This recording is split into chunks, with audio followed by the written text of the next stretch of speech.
Welcome to the Ultimate Sports Podcast. Today's guest is somebody that covers the New York Mets for WFAN Radio. He produces SiriusXM NFL Radio, co-hosts the Brown and Maroulis podcast. We'll talk about that later. Writes for Sports Betting Dime, and we're going to talk about the Mets, the NBA Finals, some NFL offseason stuff, and a lot more. Jake Brown, how are you today? I'm doing well. How you doing? I'm good. All right, the biggest sports story right now, in my opinion, is the NBA Finals, which begins on Thursday night between the Raptors and the Warriors. To me, the thing that's not getting enough attention is that the Raptors have home court advantage. To you, what is the keys to this series?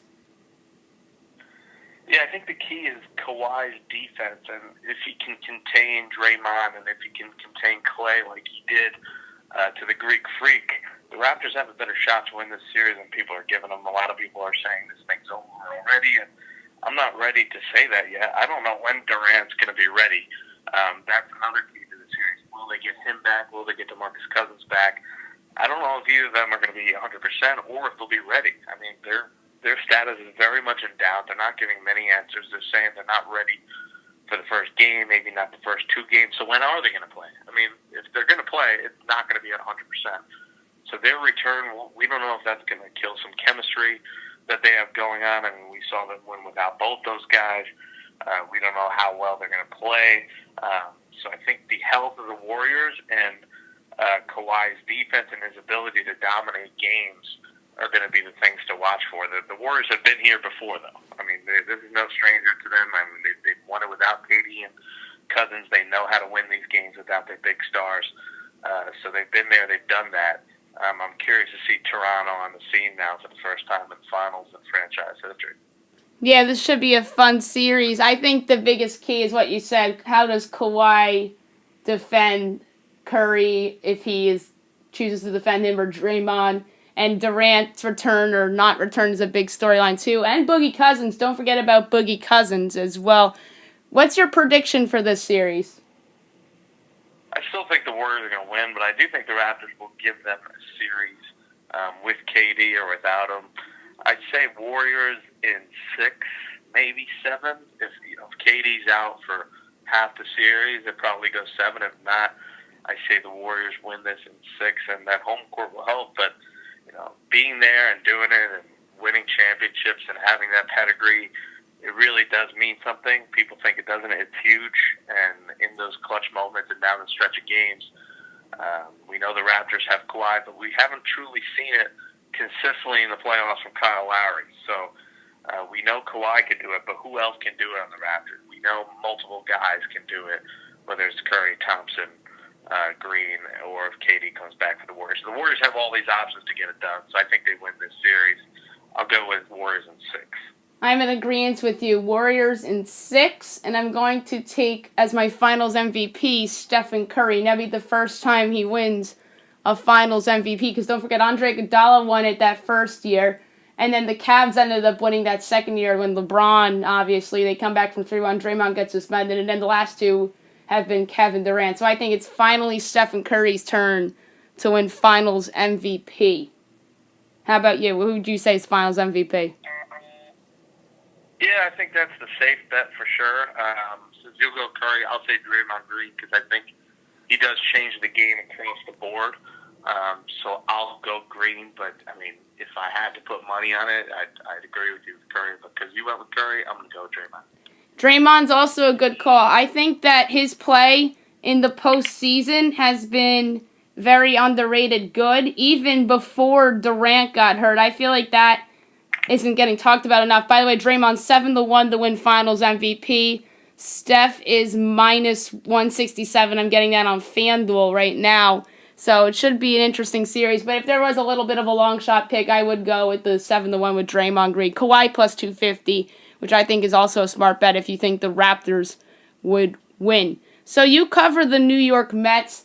Interesting season so far. All those rumors about Mickey Callaway after the sweep of the Marlins, and then the Cespedes thing, and then it's doom and gloom, and then they go on that nice run, sweep the Nationals, who are a dumpster fire, and then they win 2 out of 3 against the Tigers. Thomas Nido had the walk-off. last night they lose that game to the Dodgers. Cody Bellinger was just sensational. Do you think the Mets eventually turn this thing around? My hope is they do. I'm not looking too deep into this past week because, as you said, the Nats are dumpster fire of the Tigers. I mean, that lineup and that team is just atrocious. I mean, besides Miguel Cabrera and maybe Nicholas Castellanos, they have nothing. So both those series don't mean a lot to me. This is big for the Mets. 7-game road trip. They're always bad on the West Coast. The Dodgers are just destroying everyone right now, and that lineup is amazing. The pitching staff is amazing. So if they could split with the Dodgers, I think that's good. I think that's all you can hope for. I doubt they win this series, especially after last night's loss. But I still think Mickey should be on watch. I don't think a week of a 6-1 record against bad teams means his hot seat isn't still hot.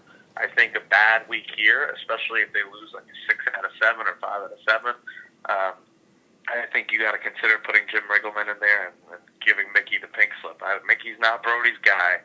He has not done anything on or off the field, whether it's managing game or his in-game decisions. His ability to get fired up and maybe spark the guys by getting thrown out are going to call. He hasn't done much of it, and I mean, you saw last night. He continues to put these minor league pitches. And listen, I know that there's guys hurt, and I know Lugo's hurt and Justin Wilson's hurt, but in one-run games and tie games, he continues to use these pitchers with no big game experience. It just makes no sense to me. He's done that over and over. I mean, Bachelor, sure, he looked good for 6 or 7 innings, but now he's gotten exposed, and now he's just giving up long balls left and right. And Daniel Zamora, same thing. He's not doing anything. So he's got to learn from these moves, and I think his seat is hot right now, and I think this is a big week for him, and he's got to find a way to do either go 3-4 and 3 is ideal, 3-4 and come back home next week right around 500.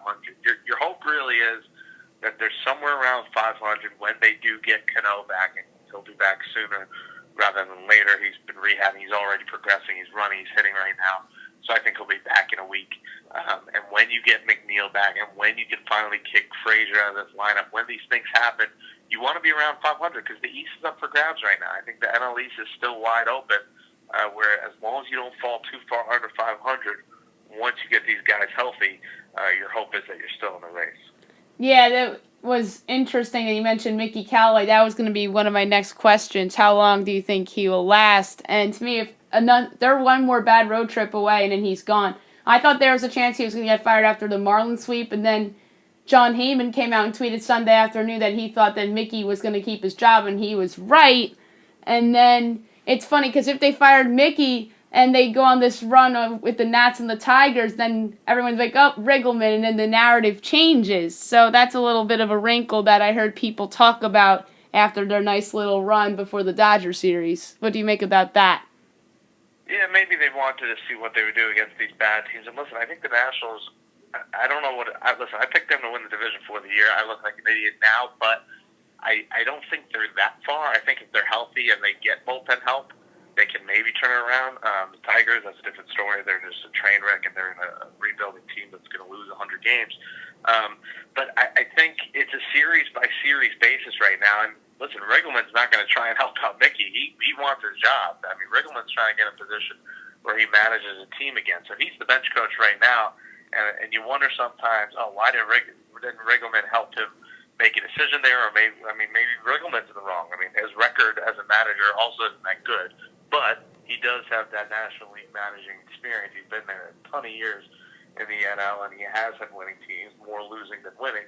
But in certain spots, you're like, well, you would think Riggleman would be in his ear, be his right-hand man, but then on the other side, you're thinking maybe he doesn't because he wants Mickey fired so he can get the job. But either way, I think Mickey should not be this guy for the rest of the year unless they do turn it around.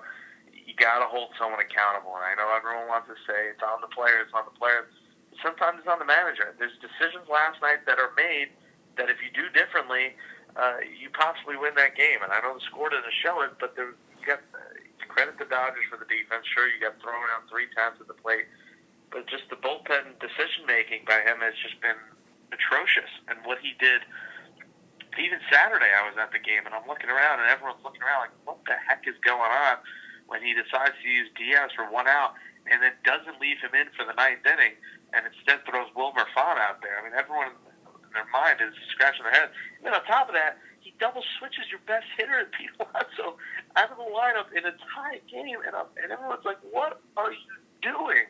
And then later, double switches ended up working because Nito hits the walk-off. But you double switch Ramos out there, who had 2 homers, who had drove in all the runs of the game. So he just makes boneheaded decision after decision. At some point, you have to realize when you are shorthanded, your manager has to make up for some of those shorthands and has to make right decisions in the games.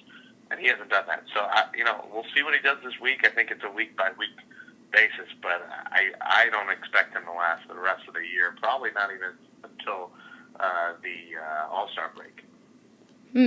So that should be interesting to see how long Mickey lasts. I agree with you. I think he won't last the year. You mentioned Pete Alonso. Do you think he's the favorite for the National League Rookie of the Year? Or do you think one of those National League pitchers would win it, like a Chris Paddock of San Diego or Mike Soroka of Atlanta? I think, if Paddock keeps going, it's going to be a dogfight, which is only right considering the 2 guys talk smack to each other early in the year. But, the way Alonso's hitting, if this guy ends up putting up 35, 40 homers, you have to give him. I don't care what Paddock does, you have to give Alonso Rookie of the Year, because any rookie that comes in and hits that many homers and drives in that many runs, you don't see it a lot. You don't see a rookie coming in and put up 40 and 100 in their first season. If you look into the record books and look in the history books, it rarely ever happens. We've seen pitchers come in and guys don't know them and they haven't seen them before and they end up having a good year. It happens. I think Paddock, you could argue, could end up being in the Cy Young debate. But I really think that Alonso's got to win it if he continues at this pace. But we'll see. It's still so early in the year that, he could end up hitting 220 and hit 30 and 90, and Paddock wins 18 games with a 2.2 ERA, and Paddock wins it. So I think that's going to be a fun race to watch. But right now, I put my money on Pete. I put my money on Pete Alonso as well. A lot of people are comparing him to Aaron Judge and Judge's rookie year. I saw his son Y do something about that a few weeks ago, and that's crazy to me because Judge obviously was hitting more for average and power, and Alonso is more just power, and he's hitting, like 265 or something like that? Yeah. Alonso, they're lucky they called him up when they did, because if they had waited those 2 weeks for his service time and the whole deal where they get an extra year under control and pay him less for a year, which is a very Mets thing to do, and they didn't do the Mets route, which is good. Imagine if they didn't have him those first 2 weeks. We're talking a team that's maybe 5 to 7 games under 500. It's a completely different team, and that factors into the award. The way that he's helped them win games and float around 500, it's been the Alonso show. Without him in the lineup, we're talking about a team that's out of the race, and Mickey Callaway is 100% fired by now. But one batter has made all the difference. So you got to credit him, and you got to credit the Mets for doing the right thing and putting their best guys on the roster without worrying about contract status. Yes, the Mets weren't the only team that did that before the season. I remember the Padres did it with Tatis before Tatis got hurt. White Sox with Eloy Jimenez. But the Blue Jays waited to promote Vi Guerrero Jr. because of the service time rule. One more thing on the Mets before we go to NFL. Do you think they ultimately buy or sell at the trade deadline? My hope is they buy, honestly. I think when they get healthy, they're a very good team and a contending team. I wrote before the season I think they would win 90 games. I wrote that for the fan and said they'll get a wild card spot. I thought the Nationals win the division. I didn't think the Phillies would be good enough. Right now, I look wrong. It looks like the Phillies, they're scoring at will. Again, their bullpen is a bit of a question mark still, but we'll see how that plays out. Right now, they're doing fine.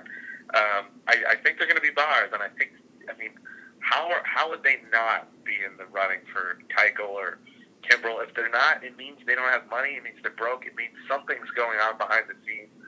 Because at this point, you have to go after at least one of them. And right now, you're looking like Kimbrel should be the guy, considering we keep seeing these Bachelors and Zamoras and Flexens and Oswalds. You see these guys that shouldn't be on rosters pitching in big spots. If that's the case, Kimbrel's got to say, you know what, let me put my ego aside, become a seventh inning guy, and not be the closer and just help teams win games. If he has that outlook and he gets paid, I think he'll be fine because, it's Kimbrel. He's had consistent dominant numbers throughout his career that he might have put his ego aside and not being close. But everyone's going to be on the market for him. Everyone's waiting till June 3rd when it's not going to cost them a draft pick.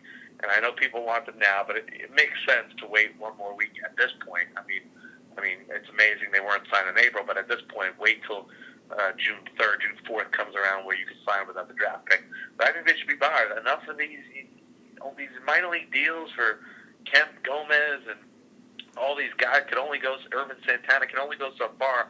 You're going to realize there is a reason they're free. There is a reason they're not picked up. There is a reason Irvin Santana wasn't pitching well. That you're going to actually have to go out and get a real player.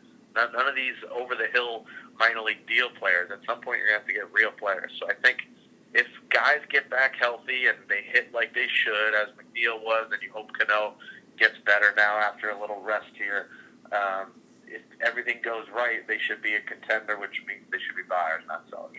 Yeah, we'll see about that with the Mets. I'm skeptical that Callaway keeps his job, and we shall see. They're, I think, an interesting team. I wouldn't be surprised either way with them. The NFL offseason's interesting as it's almost coming to an end, and the NFL season's here in 100 days. You work for XM NFL Radio for Sirius. In an offseason full of big storylines, what did you think was the biggest story of the offseason? I think it's got to be the Antonio Brown saga and him ending up in Oakland. I mean, I know he wants it to be the biggest because he loves every bit of attention he gets.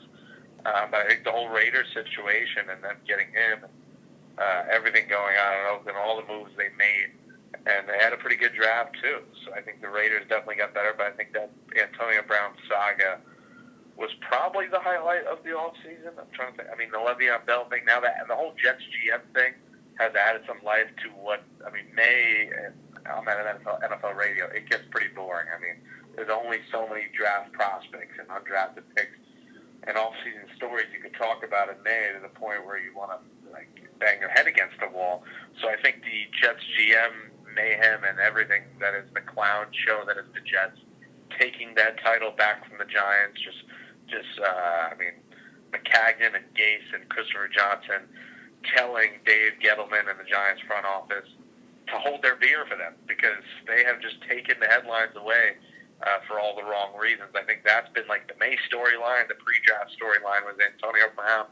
So there's been different spurts that different teams have taken over the clown show.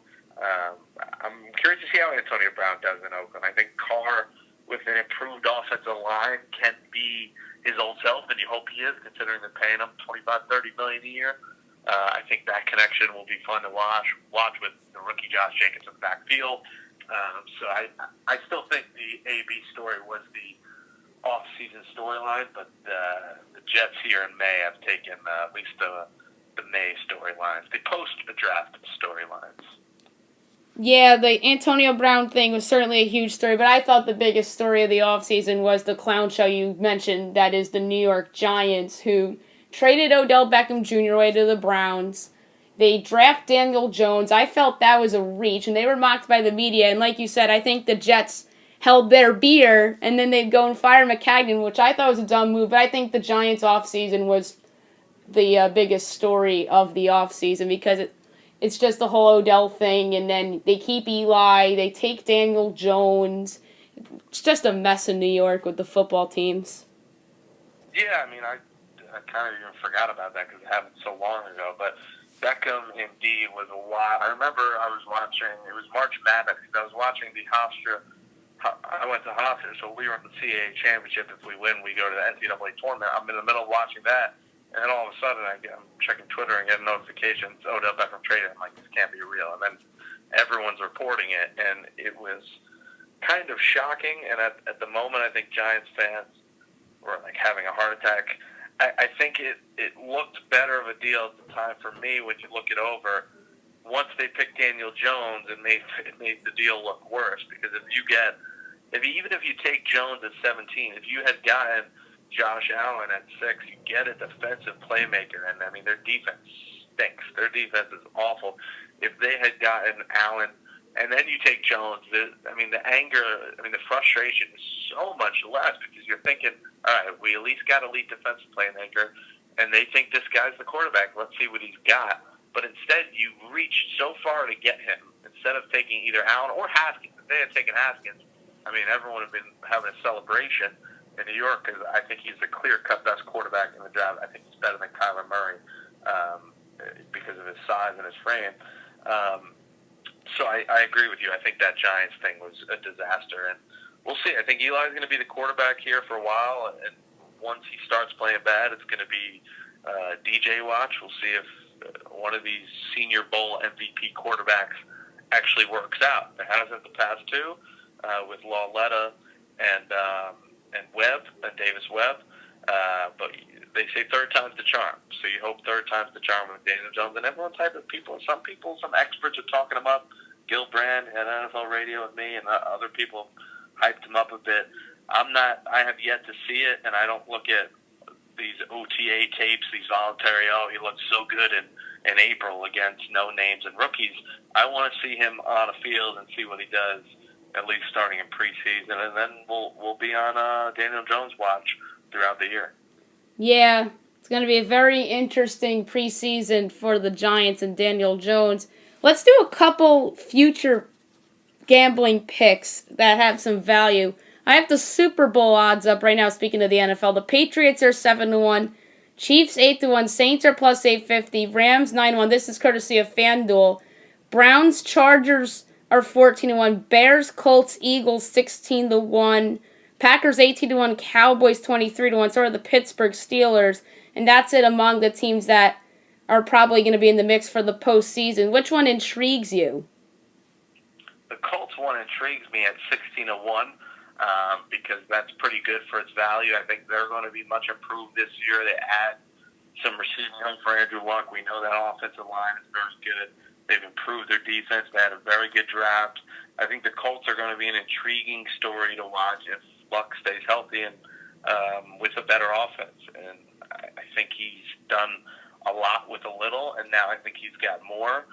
And at 16-1, that's not a bad value to get them at. I mean, the obvious pick to me is the Patriots. I think they're probably going to get back again, but for bang for your buck, I'd go Colts. Don't buy into the Browns yet. I know everyone wants to think they're going to the Super Bowl, and they got the names on paper, and for sure I think they can make the playoffs 100%. But for them to hop into a Super Bowl, I just don't see it. It would be unbelievable. I'd be shocked if they made the Super Bowl. If they would make the playoffs, I'm not shocked. Super Bowl shocked. But the obvious pick is Patriots. Best value, I think, is the Colts. And in the NFC, the best value is the Saints. I think the Saints have a chip on their shoulder. What happened last year and what happened the year before, you put those together, and I mean, the end result should be the Monstars from Space Jam. I mean, they have to be furious with themselves, and they have to want this thing more than ever, especially with Drew Brees' days numbered now. I'd have to think the Saints are going to be fighting their butts off to finally get to the Super Bowl after the last 2 years ending in heartbreak. So Colts AFC, best bet, Saints NFC for a Super Bowl. I agree with you about the Saints and the plus 850 from a value perspective because, like you said, Drew Brees is nearing the end of his career. Those two rough playoff losses with the blown no call and then the Vikings miracle thing, that team's totally going to have a chip on their shoulder. Bears at 16-1 to be a very interesting. They lost in the first round last year courtesy of the Cody Parkey missed kick. And I actually think that team's going to be better next year with a couple different additions to their offense, and Khalil Mack's still there, so you can't rule them out. Yeah, for that number, I think the Bears are a strong bet. I just need to see more from Mitch Trubisky. I think the defense and the run game carried him so much. And I like Jordan Howard. I know they traded him. I liked him. I thought he was a good player, and for him to get traded for almost nothing is pretty amazing. So you're right. I think they're a good bet, but I got to see Trubisky take that next step, and I like him. He's fast. When he is good, he's got a strong arm. He just makes some bad mistakes and bad throws a lot of times. So they need to, one, get their kicking situation worked out, because you don't know how important kickers are until you see what Parkey did, until you're hearing what's happening and how bad their kicking competition has already been in the offseason. As you don't think kicking is a big deal until it loses you big games, which it did for the Bears. So I'd like to see them have a reliable kicker and see Trubisky really take that next step and maybe even become a Pro Bowl quarterback this year. I just haven't seen that yet, which is why I wouldn't bet the Bears. But, guys progress. Guys have good off seasons. Guys turn it around. They get better. And you hope that happens for Trubisky and the Bears, and they could be right there in the race. Yeah, and I agree with you about Indy and the AFC with Luck and all the young pieces. It's funny because I thought they were going to sign Le'Veon Bell. Actually, that was my prediction that he'd go there because I thought that Bell wanted to go to a team that was ready-made to win a Super Bowl, and behind that good offensive line that I thought that he'd go there. But to me, I think that GM probably didn't want to overpay for a running back. What do you think about that? Oh, yeah, and the Jets didn't want, Gase didn't want to either, but McCacken had the call, and I think that was the right call. I actually don't think it was as big of a mega deal as I thought, Bell was going to get. He actually got a pretty fair deal for both sides, so I love that the Jets got him being in New York and a Jets fan. I love that they got Le'Veon Bell, and I think Le'Veon Bell wanted to go one where the money was, but also where the showtime was. That's New York City. I just can't see Le'Veon Bell playing in Indianapolis. In Indiana, in the Midwest, Le'Veon Bell. What club is Le'Veon Bell going to in Indianapolis? They're asleep by midnight, 1 a.m. there. New York, you're out till 5, 6 a.m., and that's what Le'Veon Bell is, and that's the life he's lived the last year. He was on TMZ a few times, out and partying, and that's the life he loves. It's players want to be rappers, rappers want to be players. Well, he's a rapper and a player. He's not a very good rapper, but he loves to live both lives, and he can do that here in New York. You just hope it doesn't get out on the field, and you hope the relationship with Gase is okay and it's not damaged because Gase didn't want to pay him. Listen, that's over with now, and I think Gase, and they both said, hey, we're good, we've talked. Gase should be all in on Bell, because when he does play and he is healthy, he's the best running back in the game, and he's dynamic, and his style is so unique with his patience and ability to find holes and create holes. So I do think the Jets made the right decision. I don't think the Colts necessarily need him. They were fine without him. I think Marlon Mack showed us that he's a starting running back, and I think you have an elite quarterback where you don't need Le'Veon Bell there. The Jets don't have an elite quarterback yet. I know people want to throw Sam Darnold into this elite status. I am far from calling him anywhere near elite. I need to see Sam Darnold progress and get better this season because he made a lot of rookie mistakes last year. So I think the Jets were the right spot to get that franchise running back and help your young quarterback. Yeah, to me, a good point on Sam Darnold. There's a lot of people that are pumping him up as the next Patrick Mahomes breakout guy, but I'm not going that far yet. Quickly, before we get to our last two things, Baseball World Series odds is another one that I'm looking at right now. Astros plus 450, Dodgers 5-1, Yanks 6-1, Phils 10-1, Twins 11-1, 13-1 you have the Red Sox and the Cubs, Brewers 18-1, the Rays are 19-1, the Indians are 24-1, Cardinals 27-1, Braves 28-1, and your Mets are 31-1. Which one do you like for a value standpoint? A deep dive value, I look at the Cardinals because I think they're always in it, and it's the Cardinals and Paul Goldschmidt. I think 27-1 for them isn't a bad value to get them at now before that number goes down closer to 20. I think that's good. I think the Cubs, Baez is having an incredible year. I think the Cubs are going to be right in the thick of things. I think of that number, you grab the Cubs. My favorite, I hate to say, but the Yankees, even with all these injuries, are winning, and when they're healthy, and they're going to be after Keuchel, they're going to be after Bumgarner, maybe Kimbrel, they're going to be all in on getting these guys. I think they made I hate to credit the Yankees, but you got to give credit where credit's due, and they did a terrific job in the offseason addressing needs, getting depth, and not worrying about Machado and Harper. And we're seeing that paid off because Harper stinks right now, and the Phillies are stuck with him for a dozen years. And Machado, I didn't think you need to pay because, look, you have Urshela, you have LeMahieu, and you have Didi coming back here. I think the Yankees are going to be right there, probably winning the AL, maybe winning a World Series. So in the AL, I look at the Yankees. In the NL, for that value, I look at the Cubs and the Cardinals. I'm not ready to buy in the Phillies. They just don't have enough pitching when it comes to October. So in terms of favorites, it's the Dodgers. But in terms of who's actually good for the value, I look at the Yankees in the AL and the Cubs and Cardinals in the NL. And the Astros are the obvious pick. Of course, if you want to bet and just get your money back, if they win it, you take the Astros because look, I mean, no one's beating them right now. But for value, Yankees, Cubs, and Cardinals, I look at. I really love the Cubs at 13-1. I won't be surprised if that's in like the 9-1 range come the summertime because, like you mentioned, Baez is having a big year. Rizzo and Bryant are having bounce back years. Wilson Contreras is having a bounce back year. Their pitching's been a lot better than I even expected, although I did pick the Cubs to win that division before the season. And another interesting one on here, I'm not saying they'll win the World Series because I just like their pitching so much, and that's the Rays, who play in the AL East. I watch them because I'm a Yankee fan. And I think that if Tyler Glasnow comes back, and let's say they're in the wild card game and win that game, and they could throw out the Glasnow and Snell combo against like the Astros or the Yankees, you never know with them. So I think 19-1 for Tampa isn't that terrible. And I think that the Rays aren't getting the credit they deserve. And then the Yankees are just incredible. I just am surprised that they're this good without Aaron Judge right now.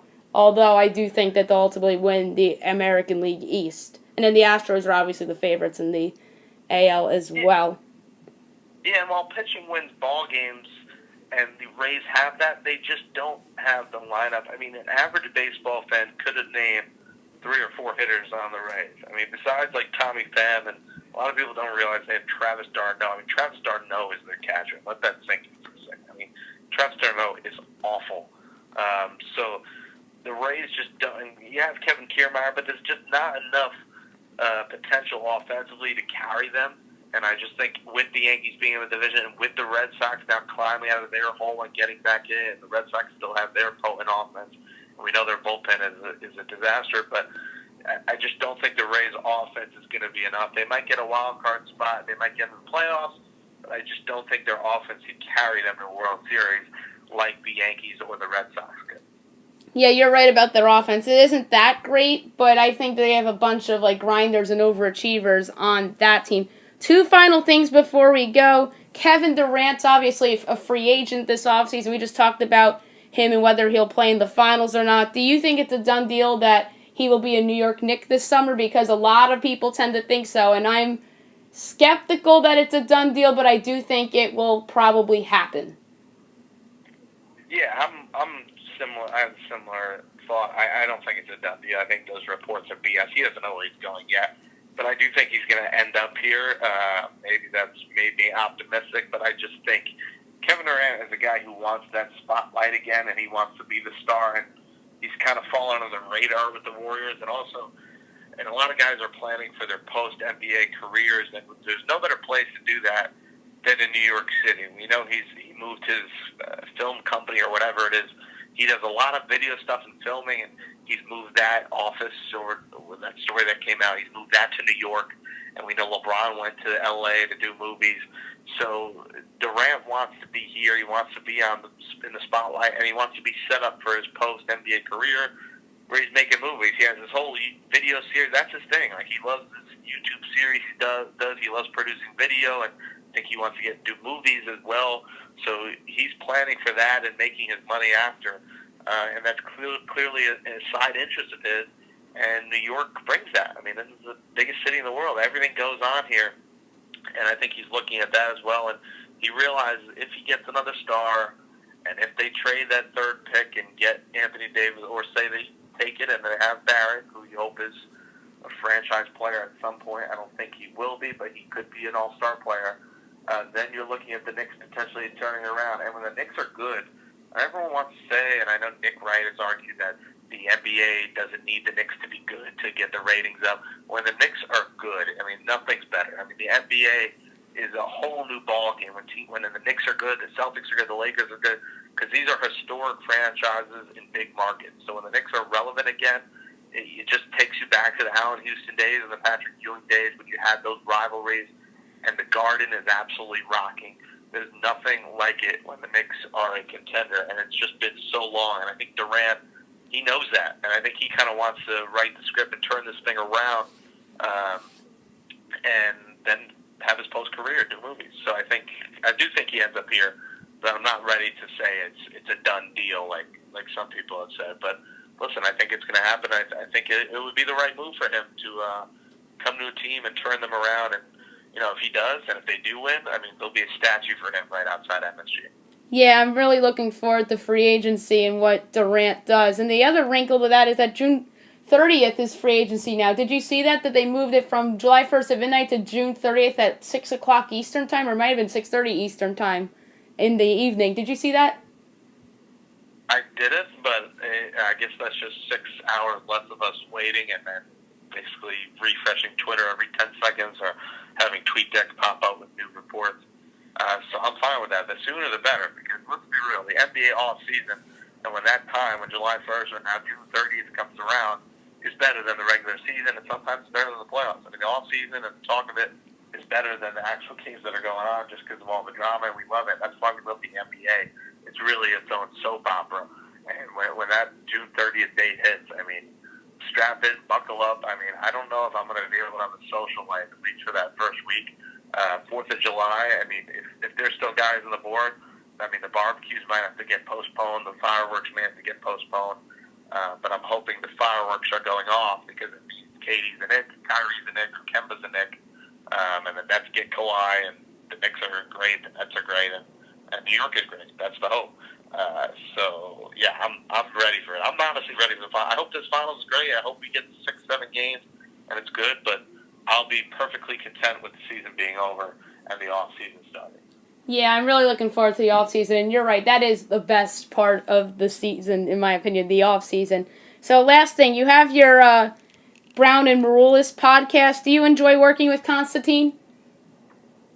Yeah, well, right now it's on pause. We're going to be, it's still up in the air. I'm going to be joining, at least me and likely me and Constantine joining a newer podcast network. We've been doing it on our own, but I really want to be part of the network and a brand where we, one, can get more notice, and two, potentially get paid. I mean, it's always nice to get paid for your work and have advertising and stuff like that. So the goal is in the coming weeks, coming months, to be on a platform and get that thing rolling again. But I do like Constantine. I was actually just texting him before I talked with you, and I know you said you loved him from American Idol. A lot of girls love Constantine in his Idol days. I mean, he was 27, 28. Well, I'm 28 now. He was my age when he was on Idol, and he was a good-looking dude. I'll admit that. He swooned the ladies when he was that age, and he had a great voice. Still has a good voice. I've come out to a lot of his shows, and we have a good dynamic. We both love sports and entertainment, lifestyle, dating. We love all that. We talk about it. We get along pretty well, despite him being Yankees, me being Mets. But we debate, we fight. But we have a good relationship, and I'm glad I met him at a charity event. Actually, the funny story how I started kind of talking with him, DMing with him, is I thought I saw him in the streets in the city, but it was actually Chris D'Elia, the comedian, and they both looked very similar. So I think I tweeted both of them, and Chris said, "Yeah, that was me, not Constantine." And then me and Constantine were DMing, and he co-hosted, and we just developed a bond. So I do enjoy working with him, but definitely stay tuned. I'm hoping in the coming weeks to announce what's going to be happening exactly, but it's going to be a lot of entertainment and lifestyle and kind of stuff that people love to talk about just in the streets or on Twitter, or people debate, New York pizza, Chicago pizza, stuff like that, not just sports, a lot of entertainment and stuff that anyone, any age can enjoy. Yeah, I'm really looking forward to see what's next for you, and hopefully Constantine's involved.